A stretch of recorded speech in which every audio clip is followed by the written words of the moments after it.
பால் குடம் அப்படின்றது ஒரு ஐதீகம். அதாவது முருகர் சூரசம்ஹாரம் செஞ்சுட்டு ஒரு ஒரு பெரிய சூரனை வதம் பண்ணுறார். முருகர் கருணை கடல். அந்த கருணை கடலுக்கு கோபம் அவ்வளோ தப்பு அந்த சூரன் செய்கிறான். அவருக்கு கோபம் வருது. அந்த கோபத்தில் ஒரு உயிரையை அழிச்சிடுறார். சரிங்களா? அப்போது அது எப்படி அந்த கோபம் அப்படி கணகணன்னு எரியுது. ஒரு உயிரை அழித்த ஒரு கில்ட்டும் இருக்கும் அவருக்கு, இல்லையா? அப்படி வந்தவரை அவர் மேலே பால் ஊற்றி அந்த கோபத்தை தணிக்கிறாங்க.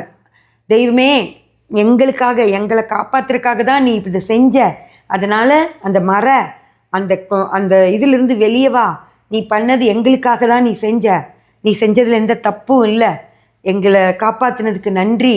அதனால் அந்த கோபத்திலேருந்து வெளியே வான்னு சொல்லி அவரை தணிக்கிறாங்க. அவரோட கோபத்தை தணிக்கிறதுக்காக அந்த குளிர்ச்சியான பால் ஊற்றி அவரை அப்படி செஞ்சதான் ஒரு ஐதீகம். அதனால தான் பால் குடம் எடுக்கிறது முருகருக்கு.